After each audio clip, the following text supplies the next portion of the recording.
मैं ये कह रहा था कि आपने सबके बयान सुन लिए, जुनैद खान को छोड़ के जो पैनल में थे, और आपने सारे बयान मैंने जो पॉलिटिकल थे, नेताओं के थे। एमसी द्विवेदी साहब ने कहा अगर शांति की कमेटी बैठक में कह रहे हैं तो दोनों लोगों के लिए कह रहे हैं, तो फिर रामगोपाल यादव ऐसी बात क्यों कह रहे हैं कि आते ही जेल भिजवा देंगे? मेरे पास है प्योर पाव भाजी का मसाला, प्योर पाव भाजी मसाला, पाव भाजी को टेस्टी बना डाला, सबका राजा आल प्योर मसाला। प्रायोजक हैं cancer healer centre, new beginning. देखिए पुष्कर जी, भारतीय जनता पार्टी के साथी ने जो कहा कि ऊपर भेज देंगे, मंगल ग्रह पे जो जेल बनाए हैं या मंगल ग्रह भेज देंगे, उनसे हमें आपत्ति नहीं है, वो जो कुछ भी कह सकते हैं। ऊपर भेजने का मतलब इनके शास्त्र में हो सकता है किसी ग्रह की सैर करवाते हो, लेकिन जो हम लोग आईपीसी सीआरपीसी जो देखते सुनते आए हैं उसमें वो अब भारतीय न्याय संहिता समझिए, आप भी गलत कर रहे हैं। अब भारतीय न्याय संहिता समझिए, आईपीसी सीआरपीसी क्यों याद कर रहे हैं? हाँ, भारतीय नहीं, ठीक बात, भारतीय न्याय संहिता में भी वो अपराध है धमकी देने का। अब किस तरह की धमकी दे रहे हैं, क्या दे रहे हैं, मुझे बड़ा डिसअपॉइंटिंग फील हुआ। बहुत वरिष्ठ साथी एससी द्विवेदी साहब बैठे हैं, कानून के जानकार है, उत्तर प्रदेश जैसे सूबे के डीजीपी रह चुके हैं।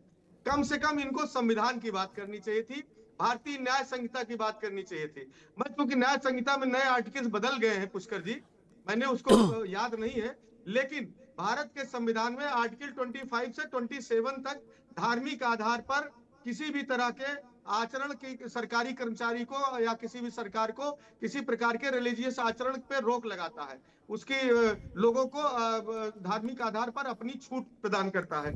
और आईपीसी जो पहले थी, जो अब बीएनएस हो गई है, आईपीसी की धारा अध्याय 15 में आर्टिकल 295 से 298 तक है, जिसमें मैं एक शब्द स्पेसिफिक रूप से पुष्कर जी आपके सामने प्रयोग करूंगा, अनावश्यक रूप से किसी धार्मिक वर्ग को ठेस पहुंचाते हैं, उसे व्यथित करते हैं या लांछन लगाते हैं। पुष्कर जी, लांछन लगाते हैं शब्द प्रयोग है, यदि लांछन लगाते हैं तो वो इसके अंतर्गत, लेकिन आप अपनी बात रखिए। एमसी द्विवेदी साहब को मैंने यही कहा कि मैं आपसे पॉलिटिकल टिप्पणी नहीं लूंगी, ना उन्होंने कहा कि मैं पॉलिटिकल, और आप जो उनको कह रहे हैं ज्ञान की बात, उन्होंने कहा कि उस बात को और अच्छी तरीके से रख सकते थे, शब्दों में हो सकता है, लेकिन उन्होंने समर्थन नहीं किया था बात का। नहीं, मेरी बात लगता है आप तक कायदे से पहुंच नहीं पाई। अरे नहीं, आपकी बात हमारी तरह बिल्कुल हमारे पास पहुंचती बात आपकी, आप चिंता ही मत कीजिए। मैंने आरोप नहीं लगाया, मुझे उम्मीद थी डीजीपी साहब से कि वो संविधान या वीएनएस के तहत इन पर स्पष्ट बात करते कि ये होता है, ये क्राइम है। सतीश गौतम जी कहते हैं ऊपर पहुंचाने का, तो स्पष्ट रूप से क्राइम है धमकी देने का। और एक सरकारी पद पर बैठा व्यक्ति, लोक सेवक, अगर इस तरह का आचरण करता है, धार्मिक आधार पर कोई टिप्पणी करता है, तो वो क्राइम है।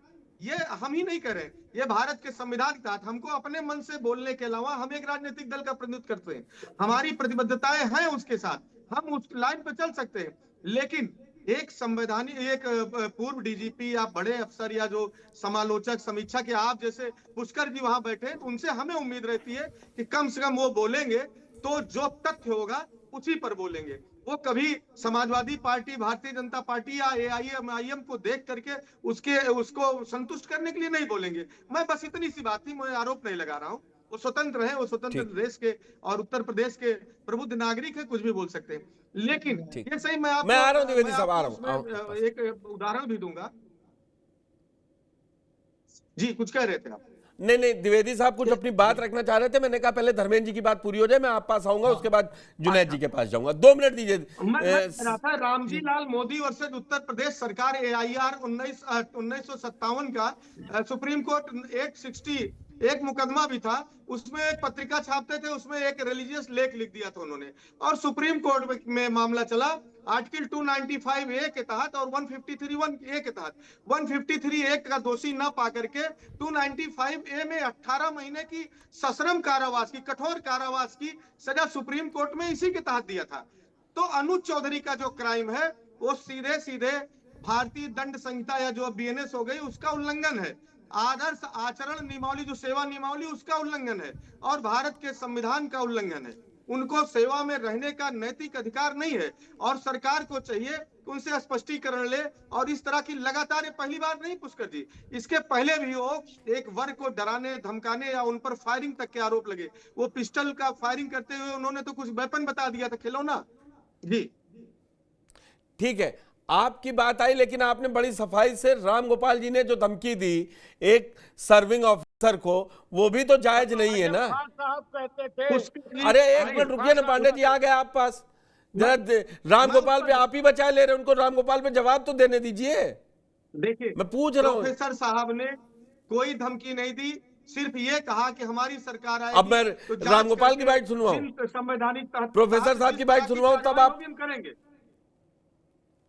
नहीं, सर्विंग कार्रवाई ऑफिसर कर, आपने अगर अभी हमारी पूरा सरकार ज्ञान आती दिया है तो धर्मेंद्र जी, मैंने उस पर टिप्पणी नहीं की, लेकिन फिर जब आप जो बात आप सतीश गौतम के लिए कह रहे हैं, जो कानून की धाराएं धमकी सतीश गौतम के ऊपर लगेंगी तो राम गोपाल जी पर नहीं लगेंगी? नहीं, हम क्या कह रहे हैं, राम गोपाल जी ने यही तो कहा कि वो जो जिस तरह का एक्ट कर रहे हैं, हमारी सरकार आएगी तो उन पर कार्रवाई होगी, तो कार्रवाई जायज होगी ना, ये संविधान तहत होगी। सर्विंग अगर ऑफिसर को आप आज धमकी नहीं दे रहे हैं, सांसद हैं वो। नहीं, पुष्कर जी, कैसी बात कर रहे हैं सर आप? नहीं, पुष्कर जी, मैं अगर कोई अपराध कमिट कर रहा हूं और आज हम पर कार्रवाई नहीं हो रही है, निजाम बदलेगा तो उस अपराध का दंड हमें मिलेगा कि नहीं मिलेगा?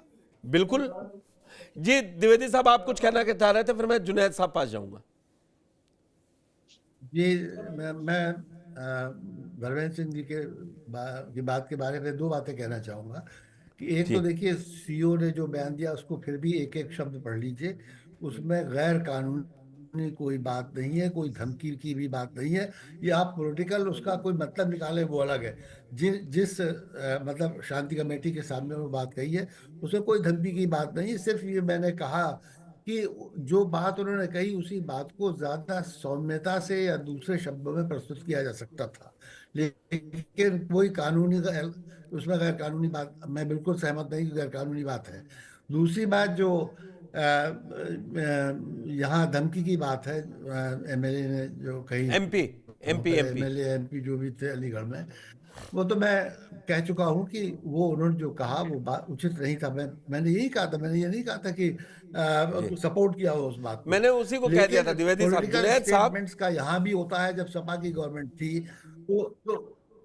तो मेरठ में एक मुस्लिम एमएलए थे, उन्होंने कहा था कि मैं 52 करोड़ दूंगा अगर किसी ने मोहम्मद साहब का कोई कार्टून बना दिया था। जी जी जी, अगर उसको वो मार देगा तो उसको हाजी याकूब कुरैशी की बात कर रहे हैं, वो बसपा में थे। वो धमकी नहीं मैं है। बता दूं, मैं सपा में नहीं थे, वो बसपा में थे। जुनैद खान जी, बसपा में, हाँ ठीक ठीक, आपकी बात सही है, आपको पार्टी से लेना देना। जुनैद खान जी, ये सीओ अनुज चौधरी अगर शांति कमेटी में कह रहे हैं तो एआईएमआईएम उत्तर प्रदेश में भी बहुत तेजी से हर बात पर रिएक्ट कर रहा है, कह रहे हैं वो ये गलत बोल रहे हैं।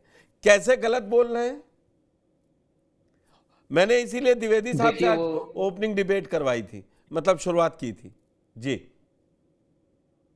देखिए, वो एक वर्ग विशेष से ये कह रहे हैं कि अगर वो लोग रंग झेलने बिल्कुल नहीं कह रहे हैं, वो पढ़िए उस पे, वो भगवान और अल्लाह सबको कह रहे हैं, वो व्यक्ति विशेष कैसे। एक बात ये कही कि जो उन्होंने एक बात ये भी कही कि अगर आप रंग झेलने की कैपेसिटी में नहीं है तो आप अपने घर के अंदर रहिए। बहुत से हिंदू नहीं खेलते भाई साहब। मैं ये जानना चाहता हूँ कि ये जो त्योहार के समय उनका ये जो दिशा निर्देश है, क्या संबल में धारा 144 लगी हुई है, कर्फ्यू है या कोई इमरजेंसी है जो ये लोगों को कह रहे हैं कि घर में रहिए? बजाय इसके कि वो कानून व्यवस्था को संभालते, वो ये कह रहे हैं कि एक वर्ग विशेष या एक धर्म के लोग अगर होली में या रंग से उनको परहेज है तो वो घर से बाहर ना निकले। वो कह रहे हैं कि साल में 52 जुमे आते हैं, होली एक बार आती है। मैं ये कह रहा हूँ कि अगर 51 जुमे में जो लोग जा रहे हैं, शांतिपूर्वक नमाज पढ़ रहे हैं, तो क्या वजह है कि वो 52 जुमे में जाएंगे तो वहां पर माहौल खराब हो जाएगा? बजाय इसके कि एक सीओ को लॉ एंड ऑर्डर को मेंटेन करना चाहिए, अपनी जिम्मेदारी निभानी चाहिए, वो यहाँ पर पॉलिटिक्स कर रहे हैं। 2 साल पहले भी होली और जुमा एक दिन पड़ा था। उस वक्त प्रदेश के जो मुख्यमंत्री हैं उन्होंने भी ऐसा बयान दिया था कि जुमा साल में 52 बार आता है और होली एक बार आती है। बस फर्क ये है कि वो एक राजनीतिक दल के नेता थे अब एक प्रशासनिक अधिकारी, एक पुलिस का अधिकारी वो बयान दे रहा है। इन्हें अगर मैं नेतागिरी एक और करनी है, तो राजनीतिक अपने पास आदमी से की सीट दे, भारतीय सांसद जनता पार्टी ज्वाइन विधायक करें एक याद और दिला दूं नेतागिरी जुनैद करें। साहब, कहा था हैदराबाद जी, के बताइए। पास से 15 मिनट के लिए पुलिस हटा लीजिए, क्या हाल करूंगा तो बता दूंगा। तब आपने मजम्मत किया, आज आप उस पार्टी के प्रवक्ता हैं, उसकी भी निंदा जी, कर दीजिए बताइए ना। नहीं, क्या कहा था? जो उन्होंने बयान दिया था, हाँ, बता रहा हूँ क्या कहा था। उन्होंने जो क्या कहा बयान था? दिया था उससे आप क्या मतलब क्या अर्थ समझे थे, बताइए आप। आप क्या नहीं, आप समझा दीजिए, मैं क्योंकि इतने लोगों ने समझा, आप समझा दीजिए। सवाल आपने पूछा है कि उन्होंने कहा 15 मिनट के लिए पुलिस हटा लीजिए, तो क्या उन्होंने कहा कि पुलिस जब हट जाएगी तो वो क्या कर देंगे 15 मिनट में? ढूंढे नहीं मिलेगा कोई हिंदू, ये शब्द थे। ये तो आप अपने उन्होंने हिंदू शब्द का इस्तेमाल ही नहीं किया था, ये तो आप ऐसा ना, सबसे कमजोर वर्ग मीडिया है, जिस पार्टी को नहीं अच्छा लगता है वो खट से बता देता है कि गोदी है, कि इनके पक्ष के हैं, उनके पक्ष के हैं। आप कर दीजिए, आपने बहुत आसानी से कह दिया, ये आप भी ईमानदारी से जानते हैं कि क्या कहा था ओवैसी साहब ने। अगर तो जो उन्होंने मानक ऐसा शब्द का रखिए ना, इस्तेमाल- मानक ऐसा रखिए ना जो ठीक लगे।